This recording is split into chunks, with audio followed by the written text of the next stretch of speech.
This is One on One with Jasper Cole, Hollywood's bad guy, and so much more. Actor, talent manager, producer, and more. Now he's sitting down with today's top newsmakers from entertainment, politics, pop culture, and beyond. This is One on One with Jasper Cole. Woo-hoo! All right. Howdy, howdy, howdy, and welcome to One on One with Jasper Cole. This would be me, Mr. Jasper Cole. We are live today from Sunset Gower Studios right here in Hollywood, California. And when we give a shout out to, I've got both my producers here today. First of all, John Williams. Hey, hey, hey. And Dominic Friesen. What's going on? Hey, how are you ladies? I'm sorry, how are you guys? It's weird I have both of you here. Well, actually, that we're all three here together at the same time. Has that happened yet? I don't think so. So far. We're excited about our guests. We're very excited about our guests. Yes, today we're gonna in the second half when we have a wonderful comedian, actor, host, writer, producer J. Anthony Brown, and he really does do it all, doesn't he, JW? Yeah, he does. My God, he's got his own product line. Yeah. And most people know him for the last 10 years. He's Tom Joyner's sidekick, morning co-host on the Tom Joyner Show, and he's a veteran comedian of like over 30 years. Award-winning, and he's got his own new show on the weekends on iHeartRadio, and it's syndicated right now in 12 cities. But we're gonna have him tell us all about that. And he got his break on the Arsenio Hall show, and he's truly, truly one of the original kings of comedy. I think even pre the Kings of Comedy that went on to be called the Kings of Comedy.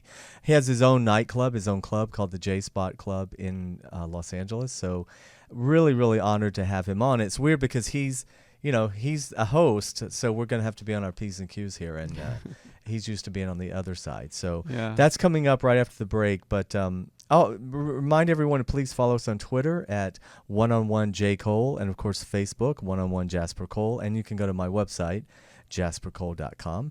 And before we get to our guest today, I wanted to talk about my dear friend Michelle Fontaine, who passed away on June 29th. She was an amazing singer and a songwriter, and we actually have known each other for almost 30 years. The play that I co-wrote and co-starred in called Willow Springs Now, that originally brought me to Los Angeles, actually met Mickey in Atlanta, Georgia. We called her Mickey. When we first cast Willow Springs Now, she came to the auditions. I think she was 17 years old, and just an amazing spirit. And we met then, and she did the play with us in Atlanta. And then eventually she also moved to California around the same time that Becky Kennedy and myself did, and went on to do the show with us out here. And then she started her music career, and we remounted the show again in 1996, and she reprised her role of Paulette the Critic. So unfortunately, she lost her battle with ovarian and colon cancer at the age of only 47. But today it would have been, and is, her 48th birthday, so we say a big happy birthday to Michelle. And in fact, her memorial service is going on right now down in Newport Beach, and they're going to go out onto a boat and scatter the ashes because she was a huge fan of the ocean and of beach. So Mickey, this is for you. We love you and we miss you, and we know we're going to see you again really, really soon. And when we go to break, we're going to play some of Mickey's music, or Michelle Fontaine's music. And always check out her website, michellefontaine.com, because that will live on, as will her music. So let's listen to the music, and when we come back, we're going to lighten things up with the wonderful Mr. J. Anthony Brown. You're listening to One on One with Jasper Cole. We'll be right back.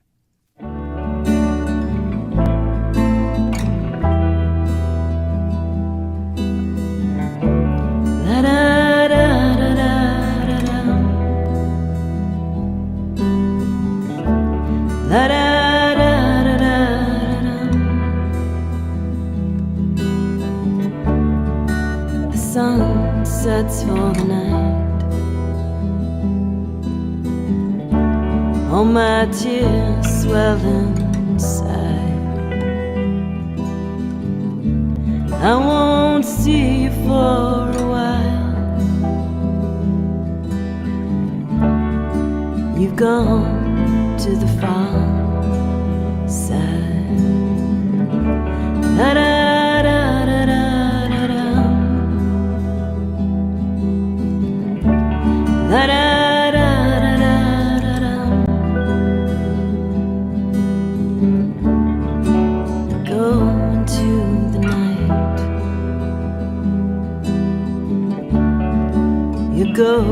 fades from sight. Another day goes by. Another day I cry. La da da da da da da. La da da da da da da. La da da da da da da.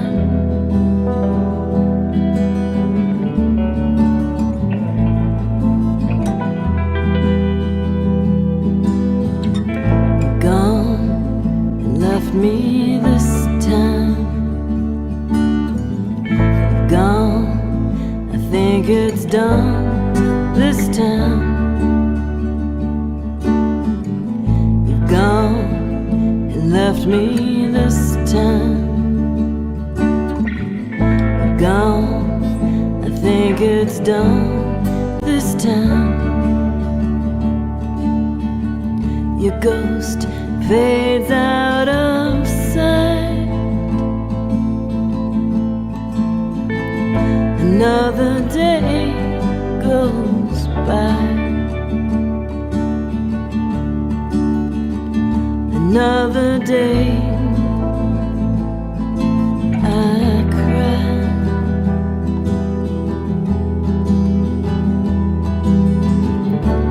La da da da da da da. La da da da da da. La da da da da da.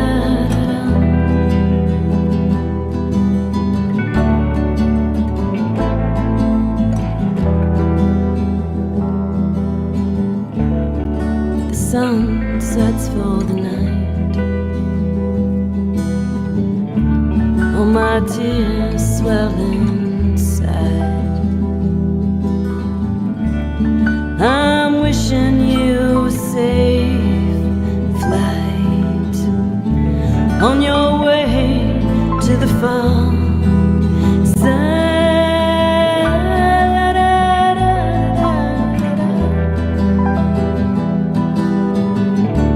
La da da da da da da. La da da da da da da. La da da da da da.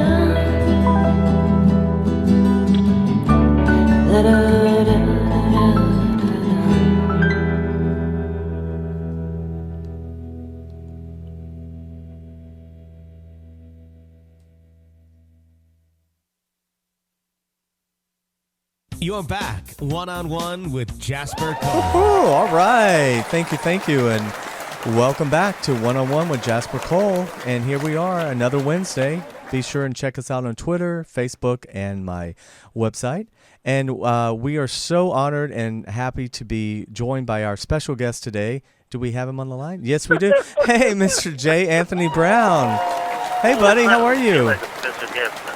Well, thank you guys for calling me a special guest. I really appreciate that. Thanks a lot. Listen, I feel the pressure here. You're the veteran host, and you're now on the other side. You're probably not used to being on the other side as much with the questions coming at you. No, not that much. I mean, usually we're talking to people in the morning and stuff like that. So yeah, Well, but it's cool. It all works out. It'll work. Well, congrats on everything. I swear to God, you're more Jamaican than I am. You've got more jobs than anybody I've ever seen. I was looking at your. I'm trying to eat. You just, you know me. I'm a money whore too. I figure just chase a dollar, right? We got to stay. We got to keep the money coming. Hello. Oh. Can you hold 1 minute? Oh yeah, go ahead, buddy. No problem.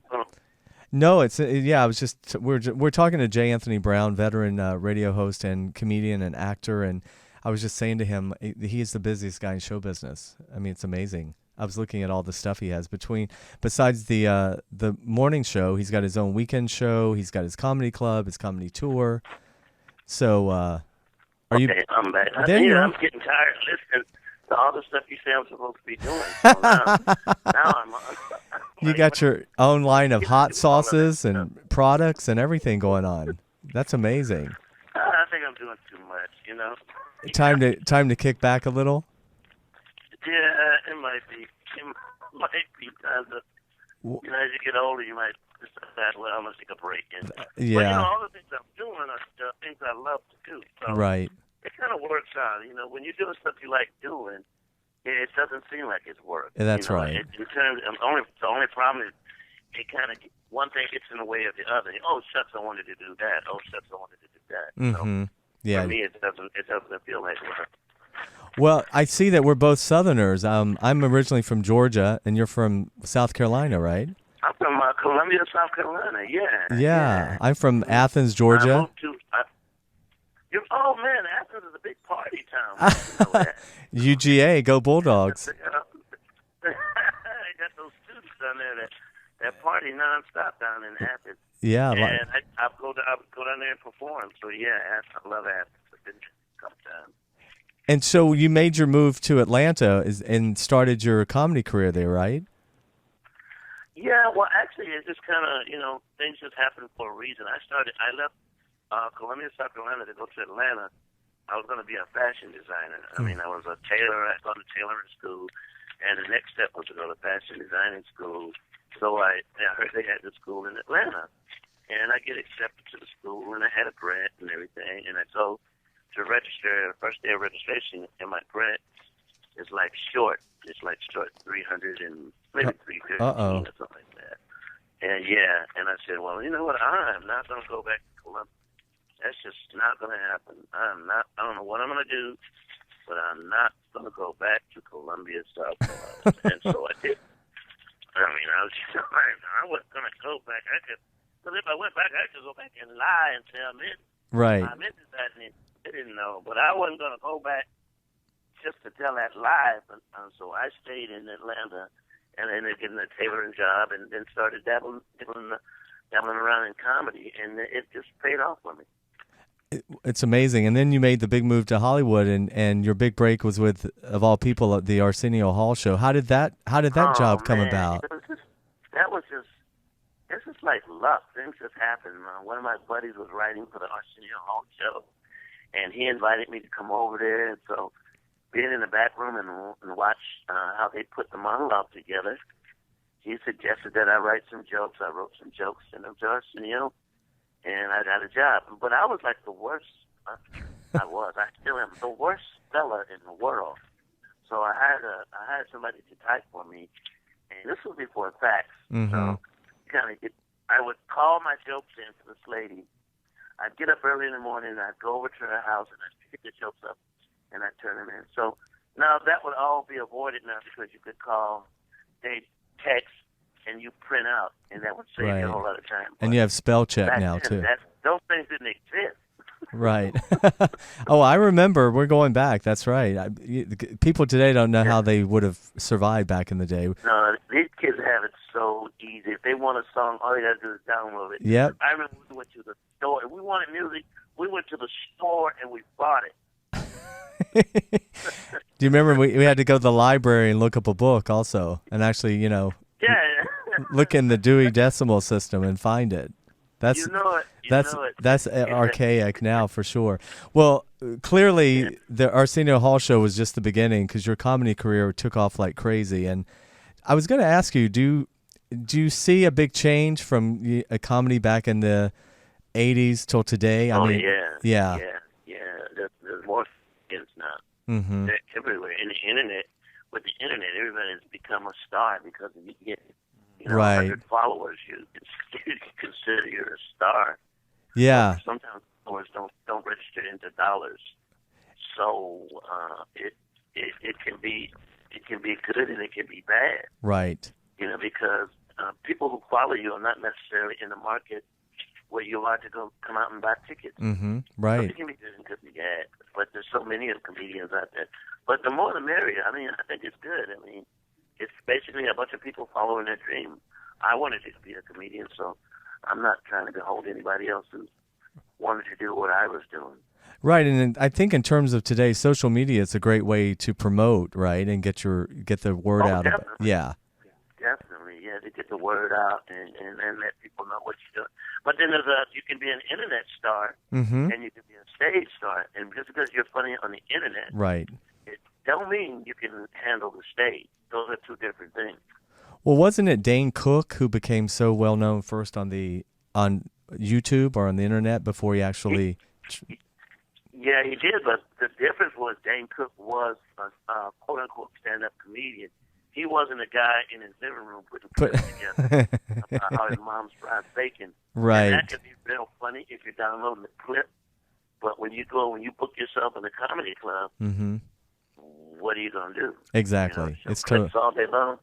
Yeah, it's a whole different world. Well, let me ask you? It's a whole different world. How did you end up with Tom Joyner? How did that whole job come around? Were you guys friends? After I did Def Jam, they were putting on the Tom Joyner show people who had performed on Def Jam and had like a set that seemed to be like where it stood out. Right. For instance, Steve Harvey had a great set, and Bernie Mac had a great set, and Adele Gibbons some more, and the list goes on and on.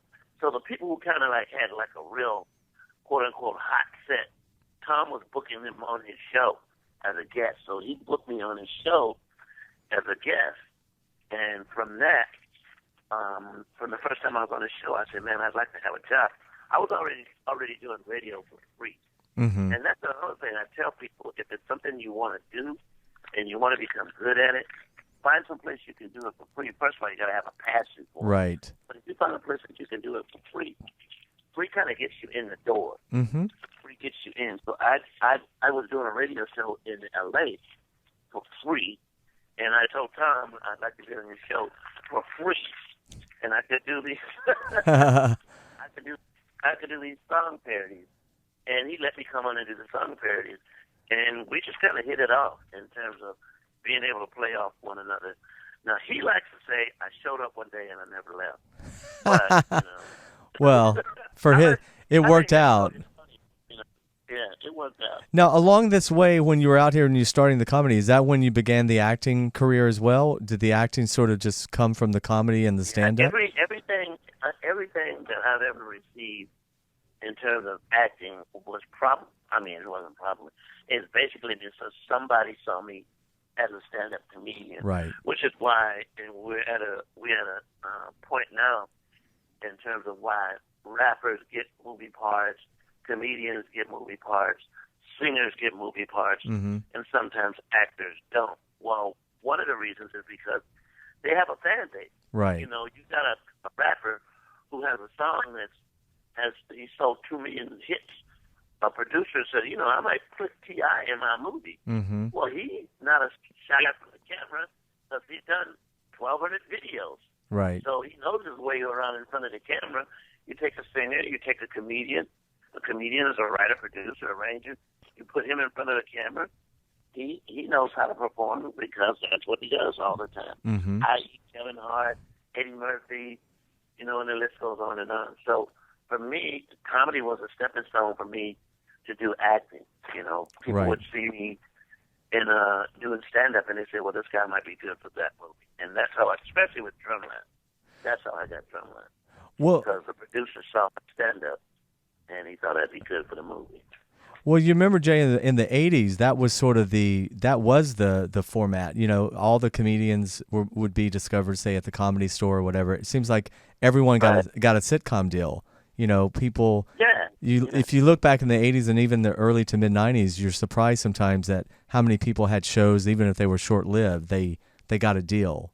I mean, you could go Dick Van Dyke, Mary Tyler Moore. You could go Bob Newhart. You could go Johnny Carson. You could go on and on and on.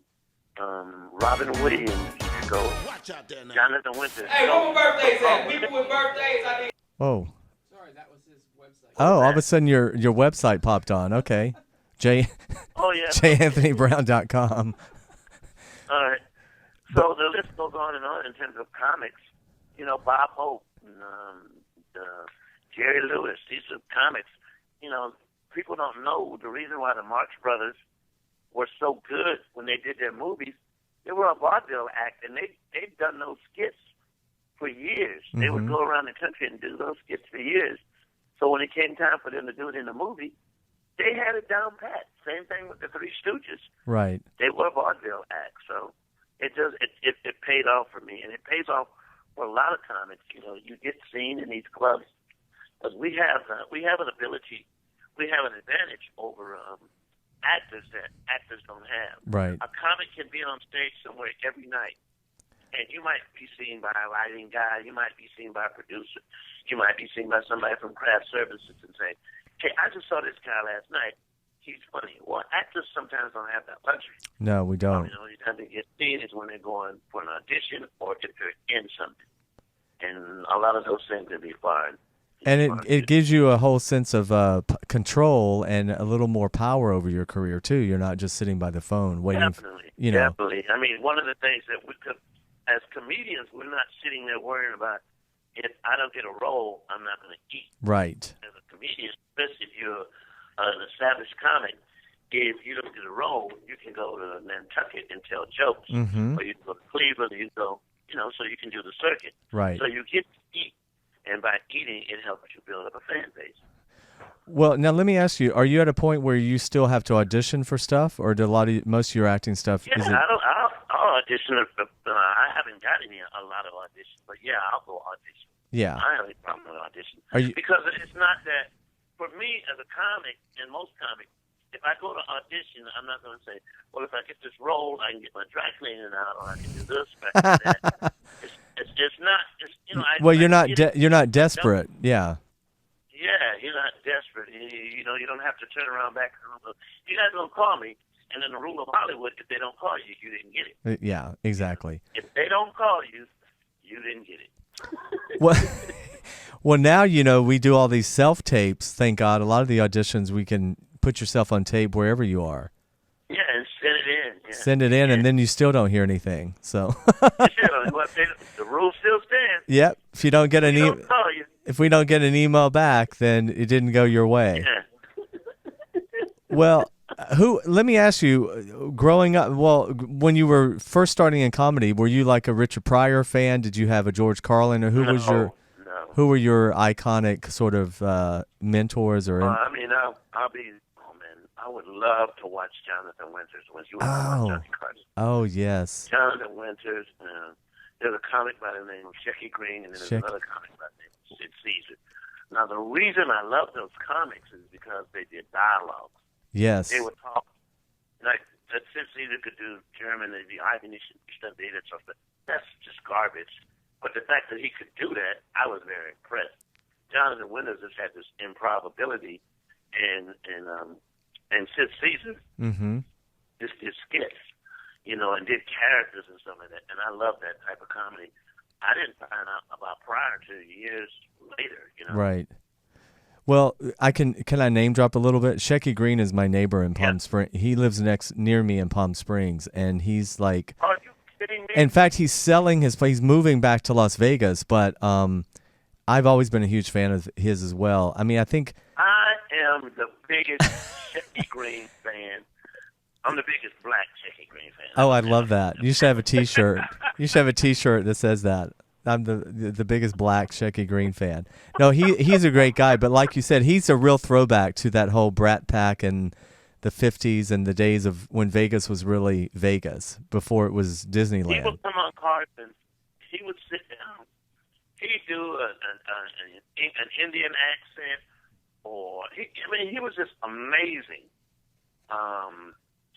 And I would just watch these guys. I'm like, man, I wish I could do that. Right. Well, and from being on the Tom Turner show, I just was able to do it. You get to do all these different voices and characters. Yes. Which is great, right? It's just like right up your alley. Well, let me ask you, how was it working in the Ricky Smiley show, the sitcom on TV1? You've done a lot of sitcoms. That was great. Yeah. That was great. I guess the hardest part for that was the next day we had to get up and go to work. Right. You still had your other job. Yeah. We both had radio jobs. And then I wasn't the star, so I couldn't leave early. Ricky could. Right. You know? You guys shot that in Atlanta, right? Because that's where his show is. Yeah. Yeah.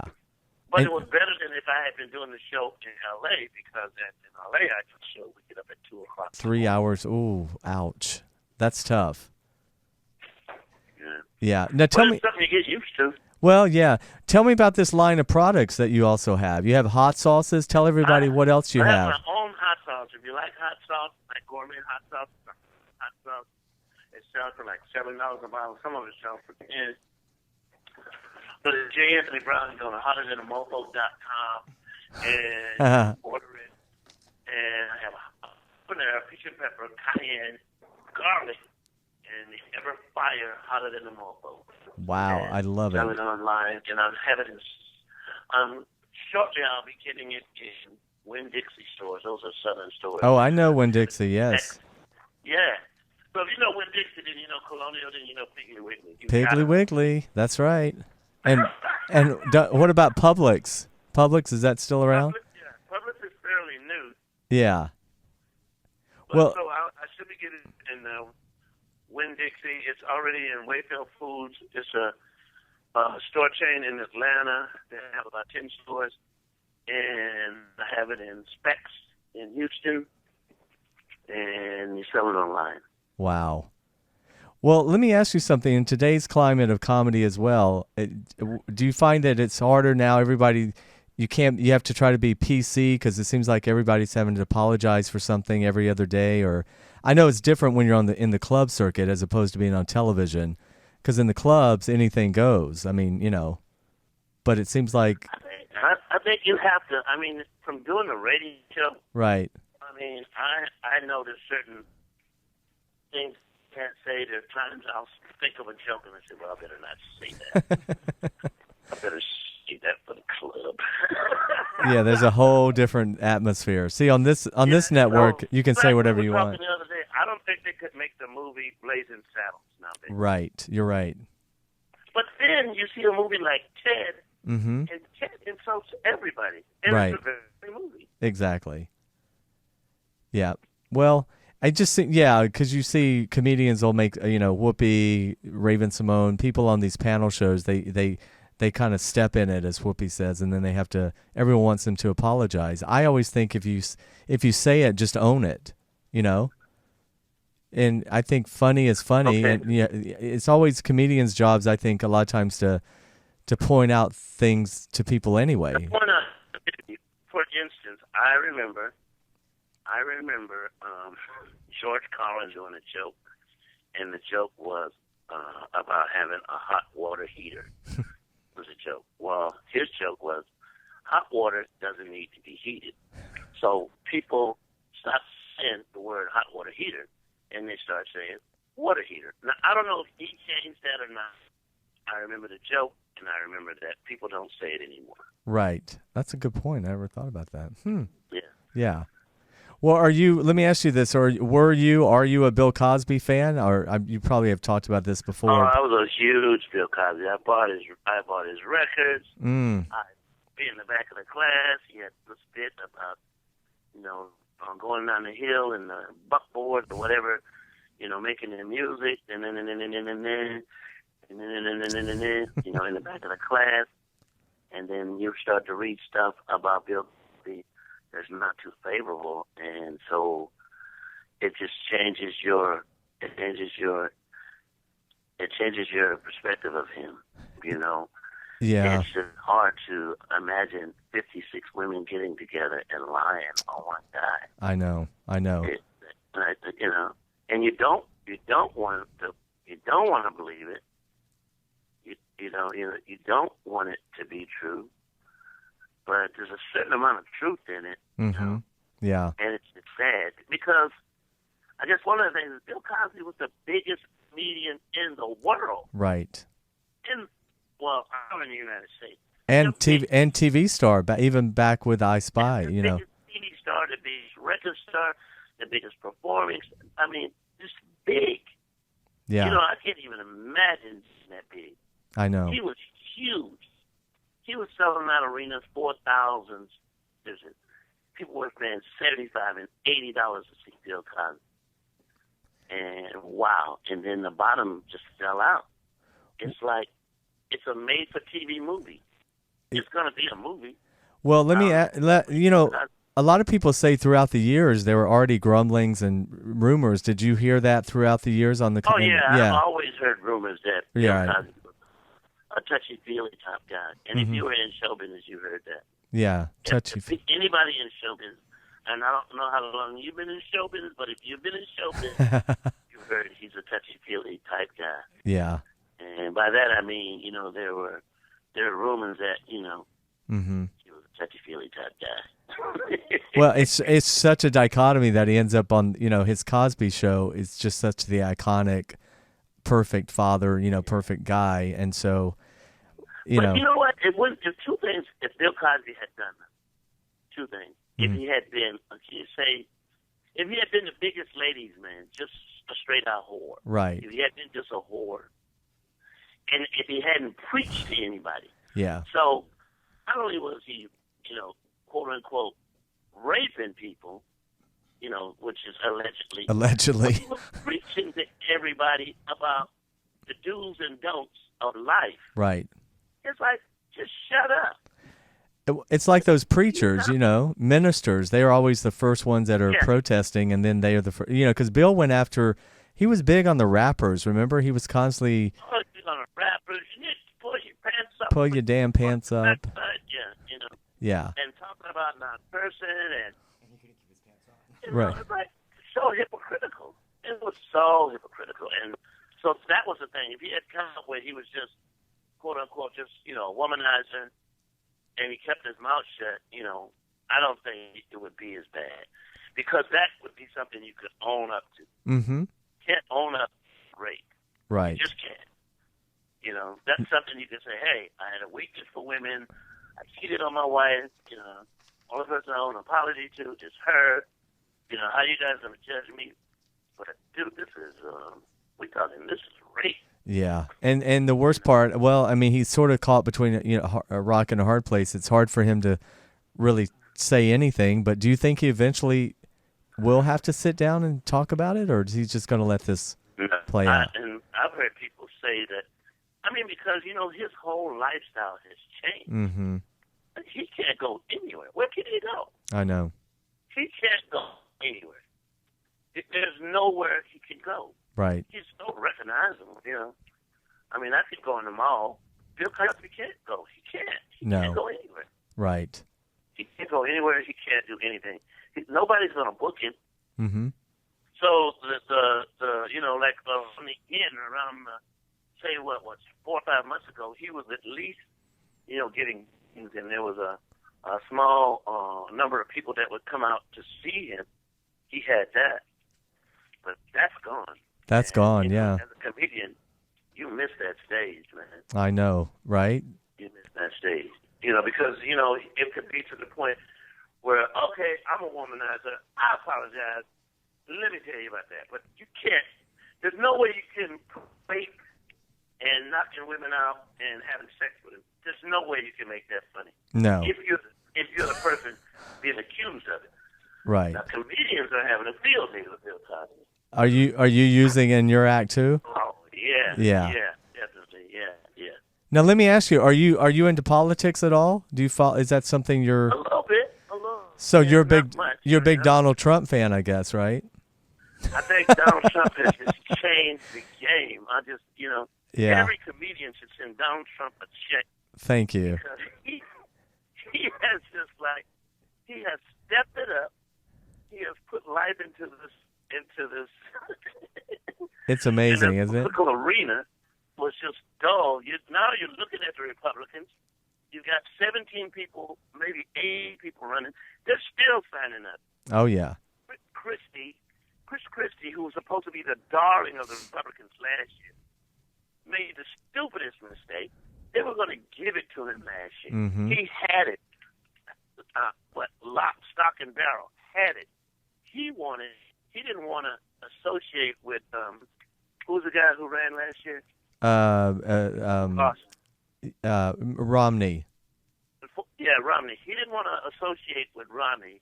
His attitude was, I'll wait for a bigger piece. Well, then, Gate comes out, and that sinks his boat. Mm-hmm. Now he's playing catch-up to Donald Trump.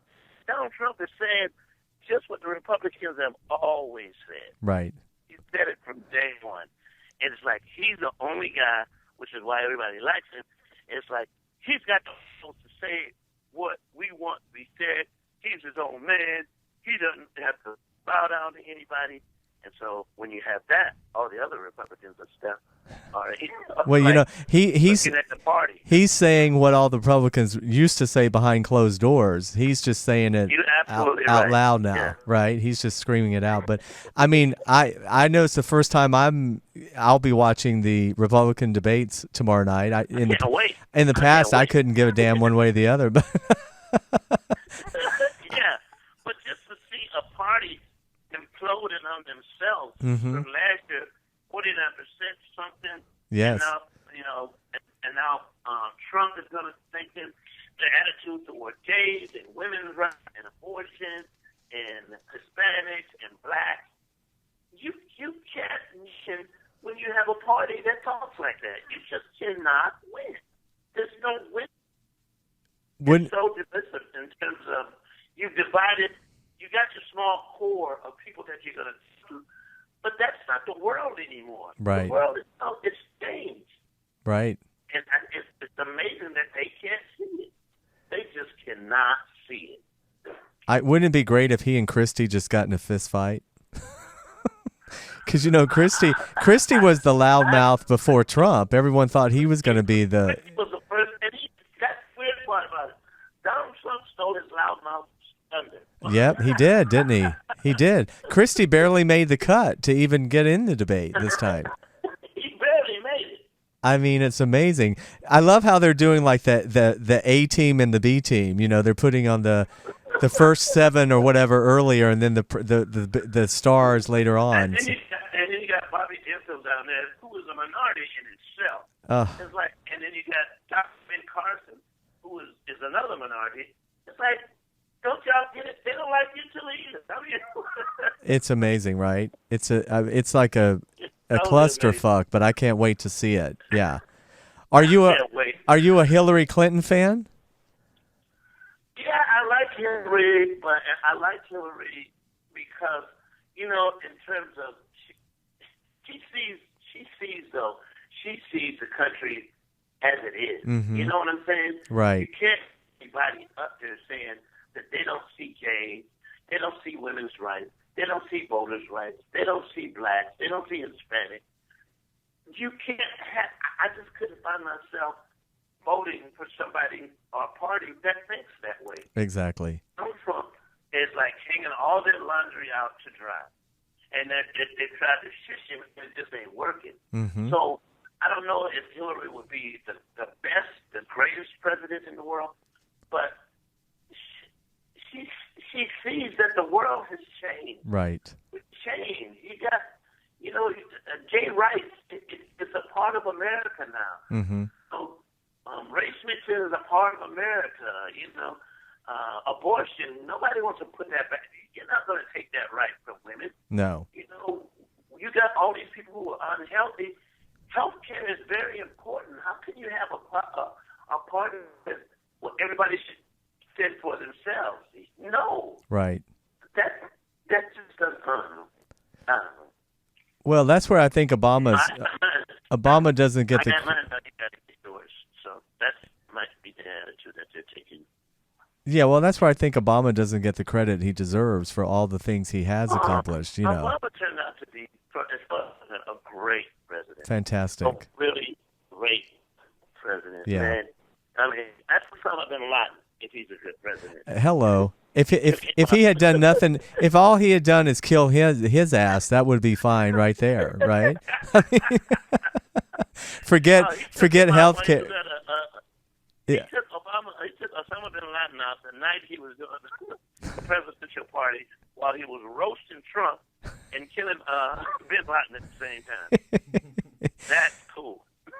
Yeah, I mean, let's forget healthcare. You know, don't ask, don't tell, gay marriage. Don't ask, don't tell, gays' rights. I mean, come on, that's the way. That's America. I know, and we're sometimes go ahead. No, I was just gonna say it, but it's sad in a way that we're still, it seems, completely divided 50-50 down the center. between the two parties. Right. Yeah. But, sometimes you kind of get the feeling that the Republicans, I don't know what it is, they feel that they're more American than anybody else. Mm-hmm. Oh, yeah. We're all American. Exactly. Yeah, we're the most American people that exists, and nobody's more American than us because we believe in killing small animals, and I don't know. And if you, and God forbid you criticize anything in the country, the Republicans call you unpatriotic. You can't criticize anything. Yeah. Well, let me ask you. So, what's coming up on the tour? I know you're always out. What's your next? Where are you touring next? Well, my radio show is in about 7 or 8 markets, and so what I'm doing now is that we're going around to all the markets that we're in, and we're doing these James Brown J Spot day parties and comedy show. And I'll do a comedy show when I go to different towns. I have this character you can go on my website and see him called Mopo Man. And Mopo Man is a hot sauce guy, and we do these hotter than a Mopo hot sauce wing eating contest. So I'm doing that, and I hope to get more movies. I just finished taping a show that I'm trying to pitch to television. The name of the show is called Doing It With My Ex. It's we take ex couples. It's the opposite of the Newlywed Game. It's a reality show, No, it's a game show. Like a game show. Yeah. Okay. So we ask people questions about the relationship when they. Hello. Oh shoot! Well, that was well. Anyway, that's the wonderful J. Anthony Brown. So I don't know if we'll get him back, but everyone, please check out janthonybrown.com, and you'll see all the links to the Tom Joyner Show, his radio show on the weekends, his J Spot clubs, all of his tour dates, and all that stuff. So again, we can't thank you enough, J. Anthony Brown. He's a true veteran, keeping it real, and we're honored that he joined us today. We're going to take a break. And when we come back, we're going to get into some hot topics and wrap it up. You're listening to One-on-One with Jasper Cole. You're back. One-on-One with Jasper Cole. All right. Here we are in the last stretch here, everyone. Thanks for tuning back in to One-on-One with Jasper Cole. And I'm joined by, again, Dominic Friesen and John Williams. Hey, guys. Hey. Such a great interview with Jansen Brown. I could talk to him forever. I've been a fan forever. Because I love... he must have so many stories about being in the clubs back in the 80s. And he's done it, seen it. Yeah. Seen it all, basically. I mean, especially, I didn't really get into this, and I really wanted to talk about the urban clubs versus, because it's interesting how there still is, thankfully, a very strong urban comedy circuit. And then there's the more, should we just say, Caucasian. And then there's a few that cross over. You know what I mean? But and his club here in LA is, I don't know if you've ever been, but it's really kind of the cornerstone of urban comedy in Los Angeles. Because when you talk Def Jam and Kings of, Bernie Mac and Steve Harvey and Joe Torre, I mean, all those guys were. But that's what I was sort of talking about. You didn't see a lot of those guys get their sitcoms on the network. I kind of wanted to talk a little bit about that, but we got enough in about other stuff. So I just want to try his hot sauce. Hotter than a mofo.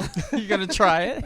Well, with all of our stomach issues, we all said we have really sensitive stomachs, so I think we'd have to just probably lay down afterwards. But I just wanted to quickly talk about this whole fiasco at Bobby Christina's funeral. Did you see that trash? Well, I think we kind of expected something to go down. We really did, because the families have been fighting all along, and it's unfortunately a lot about the money. Right. It's always been about the money, hasn't it? It's been about the money. It's been about the legacies, and there's split between obviously Nick, who's being investigated for alleged possible misuse murder charges or whatever, and he used a lot of her money apparently. Correct.